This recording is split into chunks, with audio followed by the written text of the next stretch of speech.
আসসালামু আলাইকুম। সবাই কেমন আছেন? আশা করছি সবাই অনেক অনেক ভালো আছেন।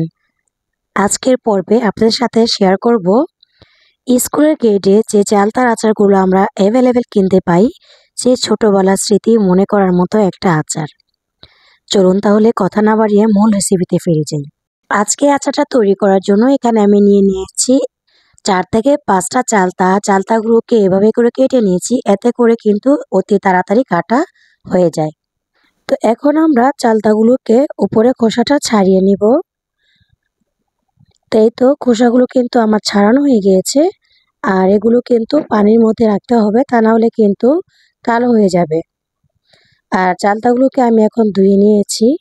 আর এই পর্যায়ে চালতাগুলোকে আমি হালকা একটু ভাপ দিয়ে নিব। এই পর্যায়ে একটা হাঁড়ির মধ্যে আমি পানি দিয়ে নিয়েছি আর দিয়ে দিয়েছি আমি ১ চা চামচ হলুদের গুঁড়া। এখন চালতাগুলোকে পানিটা যখন বলক এসেছে চালতাগুলোকে দিয়ে নিয়েছি। ২ থেকে ৩ টা আমি বলক আনিয়ে নিব, যাতে করে চালতাগুলো সুন্দর মতো সিদ্ধ হয়ে যায়। এভাবে করে আমি ১০ মিনিটের মতো চালতাগুলোকে সিদ্ধ করে নিয়েছি। এখন আমি পানি থেকে চালতাগুলোকে ছেঁকে তুলে নিচ্ছি। আর এই চালতাগুলোকে আমি ঠান্ডা করে নেব।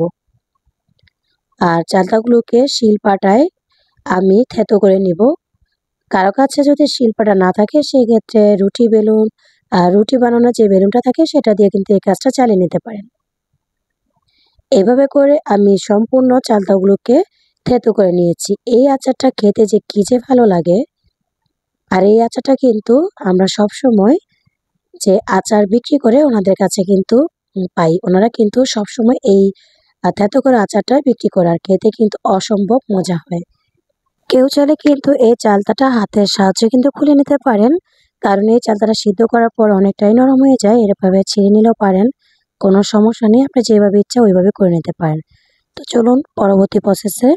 এখানে আমি একটা কড়াইতে নিয়ে নিয়েছি চালতা। আর এখন দিয়ে দিচ্ছি আমি ১ কাপ পরিমাণ চিনি। আর এখন দিয়ে দিচ্ছি আমি সামান্য কিছুটা গরম মশলা, ২ টুকরো দারচিনি, ২ টা এলাচ আর ২ টা তেজপাতা, পরিমাণ মতো লবণ। এই পর্যায়ে এখানে দিয়ে দিচ্ছি আমি ১/২ চা চামচ ধনিয়া গুঁড়া। আর এখানে আমি দিয়ে দিচ্ছি সামান্য পরিমাণ সরিষার তেল। এখানে ৫ থেকে ৬ টেবিল চামচ সরিষার তেল হবে, কারণ চালতা আচারে সরিষার তেলের প্রয়োজন হয় না। তবে এই আচারটাতে সামান্য একটু সরিষার তেল দিলে খেতে ভালো লাগে, এজন্য আমি দিয়েছি। কেউ চাইলে তেল ছাড়াও এই আচারটা তৈরি করে নিতে পারেন। তো এখন আমি সম্পূর্ণ মশলাটাকে ভালো করে তেলের সাথে চালতার সাথে ভালো করে মিশিয়ে নিচ্ছি। চুলার জালটা কিন্তু আমি জ্বালিয়ে দিয়েছি। আর এইভাবে করে নেড়েচেড়ে কিছুক্ষণ চালতাটাকে জাল করে নেব।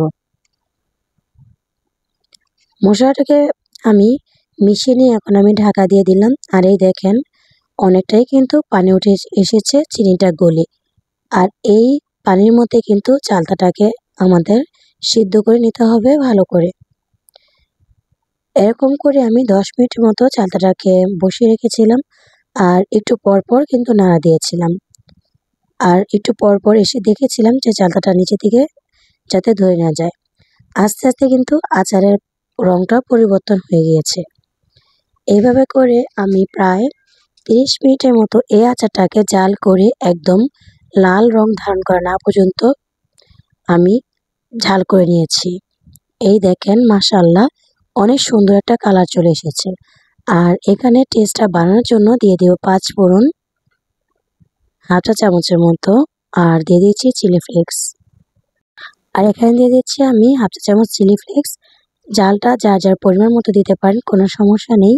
আর টেস্টটা বাড়ানোর জন্য এখানে আমি দিয়ে দিচ্ছি ১/২ চা চামচ বিট লবণ। কেউ পছন্দ না করলে নাও দিতে পারেন, কোনো সমস্যা নেই। তবে বিট লবণটা কম বেশি আমরা সবাই পছন্দ করি।